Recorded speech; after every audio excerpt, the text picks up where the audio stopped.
BS এডুকেশনের পক্ষ থেকে তোমাদেরকে অসংখ্য ধন্যবাদ জানাই। তোমাদের জন্য আজকে আরেকটি নতুন ভিডিও নিয়ে চলে আসা হয়েছে।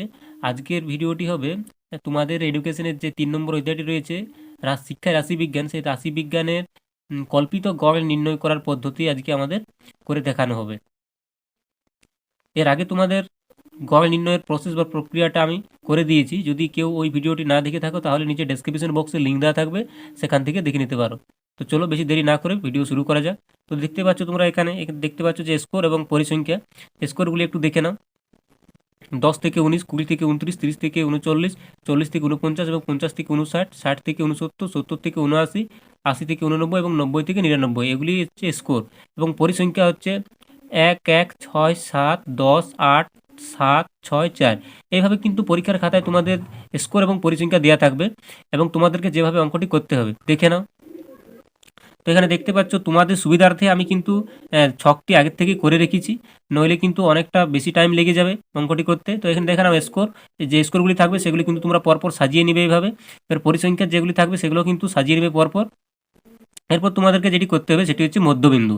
এই মধ্যবিন্দুর ঘরটি কিন্তু তোমাদেরকে লিখে নিতে হবে। এখানে মধ্যবিন্দু বা 100 লিখতে পারো, এবং এখানে বিচ্যুতি বা এক্স ড্যাশও লিখতে পারো, এবং লাস্টের যে ঘরটি রয়েছে সেটি হলো এফএক্স ড্যাশ। তো তোমরা এখানে দেখতে পাচ্ছ আমি স্কোরগুলি লিখে নিয়েছি পরপর, এবং এই যে পরিসংখ্যাগুলি আছে পরিসংখ্যাগুলিও যোগ করে নিয়েছি। এখানে যোগ করে 50 হয়েছে। তারপরে এবার যেটি করতে হবে আমাদেরকে, সেটি হচ্ছে মধ্যবিন্দু নির্ণয় করতে হবে। তাহলে দেখো এখানে মধ্যবিন্দু নির্ণয় করতে হলে কী করতে হবে, আমরা প্রথমেই কল্পিত গড় করার প্রসেসে দেখিয়েছি। এই দুটি সংখ্যাকে যোগ করে 2 দিয়ে ভাগ করলে কিন্তু এদের মধ্যবিন্দু বের হয়ে যাবে। তো এখানে দেখে নাও এর মধ্যবিন্দু হচ্ছে, তাহলে এখানে 10 থেকে 19-এর যে মধ্যবিন্দু রয়েছে সেই মধ্যবিন্দুটি হলো 14.4, 14.4 নয়, 14.5। এবারে 20 থেকে 29 যে সংখ্যাটি রয়েছে এদের মধ্যবিন্দু হবে 24.5। এরপর রয়েছে 30 থেকে 39, এদের মধ্যবিন্দুটি হবে 34.5। এরপর 40 থেকে 49 যে সংখ্যাটি রয়েছে এদের মধ্যবিন্দু হবে 44.5। এরপর 50 থেকে 59 যে মধ্যবিন্দু সংখ্যাটি রয়েছে এদের মধ্যবিন্দু হবে 54.5। এরপর 60 থেকে 69 যে মধ্যবিন্দুটি রয়েছে, যে সংখ্যাটি রয়েছে তাদের মধ্যবিন্দু হবে 64.5। এরপর 70 থেকে 79 যে সংখ্যাটি রয়েছে এদের মধ্যবিন্দু হবে 74.5।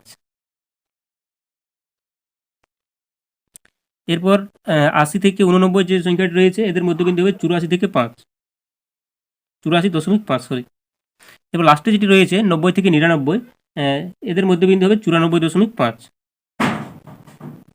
তোমরা কিন্তু প্রত্যেকেই ভিডিওটি শেষ পর্যন্ত দেখবে।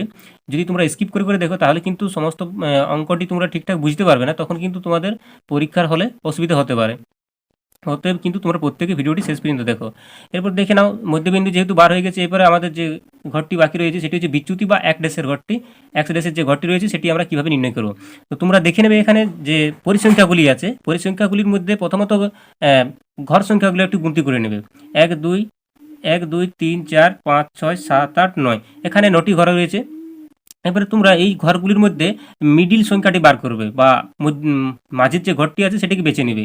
এখানে যদি আমরা গুনি 1, 2, 3, 4, 5, এই ঘরটা মধ্যবিন্দু হচ্ছে নিজ দিক থেকে 1, 2, 3, 4, 5। তাহলে এই যে 10 সংখ্যাটি রয়েছে পরিসংখ্যানে, সেক্ষেত্রে তোমরা এর যে ডান দিকের ঘরটি রয়েছে মধ্যবিন্দু, এখানে কিন্তু এইটিকে তোমরা AM ধরে নেবে, বা কল্পিত গড়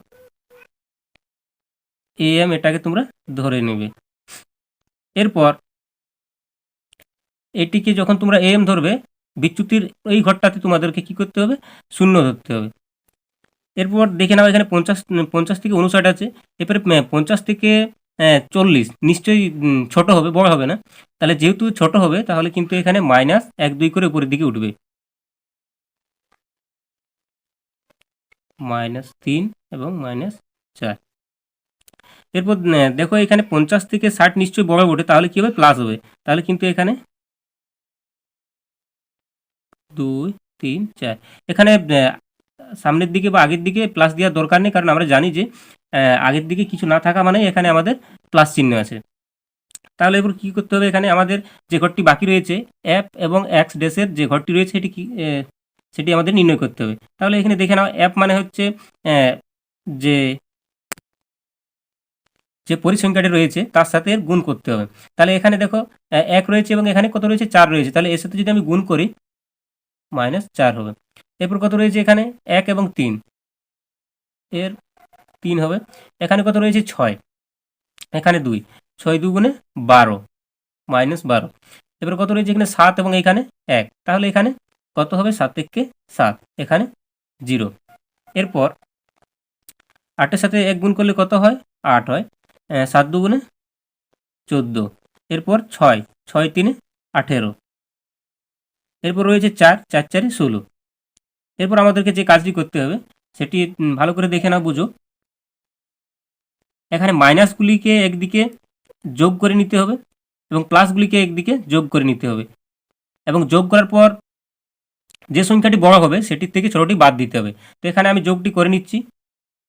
তাহলে এখানে দেখে নাও, মাইনাসগুলি একদিকে যোগ করে হয়েছে এখানে -26 এবং প্লাসগুলি একদিকে যোগ করার পর দেখো এখানে 18 16 14 8, এগুলির যোগফল হয়েছে 56। এই 56 তাহলে আমার এখানে বড়, এই 56 থেকে -26 বাদ দিতে হবে। তাহলে এখানে কত রয়েছে, এখানে এদের বিয়োগফল 30 হলো। তো এখানে কোন চিহ্নটা আসবে, যেহেতু 56 আমার বড় এবং এর চিহ্ন প্লাস আছে, তাহলে এখানে কিন্তু আমার প্লাস চিহ্নটা চলে আসবে। এখানে আমি প্লাস চিহ্নটা দিয়ে রাখি। এরপর দেখো আমাদের যে সূত্র রয়েছে সেই সূত্রটি কিন্তু আমাদেরকে লিখে নিতে হবে। কল্পিত গড়ের যে সূত্র, সেই সূত্রটি হলো am প্লাস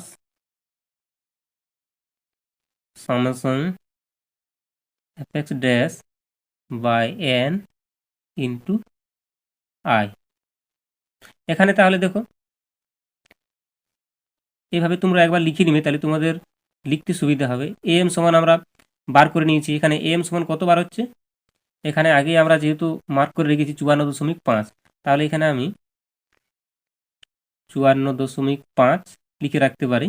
এরপর দেখো এখানে সামেশন fx ড্যাশ সমান এখানে কত বার হয়েছে, 30। সামেশন fx ড্যাশ সমান 30 n মানে মোট সংখ্যা আমার 50, এবং i মানে এর প্রসার বা দূরত্ব, এখানে কত রয়েছে, দূরত্বটা রয়েছে 10 থেকে 19 মানে 10 ঘর। তাহলে এখানে এর যে দূরত্ব সেটি লিখে নিলাম 10। এইভাবে এরপর অঙ্কটা সাজাবো। 54.5 যুক্ত এখানে 30/50 গুণিত 10। এরপর এভাবে তোমরা কাটাকাটি করে করতে পারো, আবার ভাগ করেও গুণ করতে পারো। তো দেখো এখানে আমি তোমাদের সুবিধার্থে এখানে আমি কাটাকাটি করে দিচ্ছি। 10 কে 10, 5 10 50।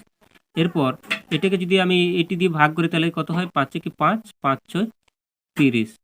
তাহলে 54.5 যোগ এখানে 6, এটা যদি যোগ করি তাহলে হয় 54 আর 6 60, 60.5 প্রায়।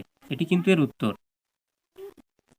তোমরা ভিডিওটি প্রত্যেকেই শেষ পর্যন্ত দেখে যদি না বুঝতে পারো তাহলে কিন্তু পরে আমাকে কমেন্ট করো, আমি আবার এই ধরনের ভিডিও করে দেওয়ার চেষ্টা করব। আজকের ভিডিও এই পর্যন্তই। যদি ভিডিওটি ভালো লেগে থাকে তাহলে প্রত্যেকে একটি করে লাইক করো, এবং চ্যানেলে যদি কেউ নতুন হয়ে থাকো তাহলে চ্যানেলটি সাবস্ক্রাইব করে রাখো।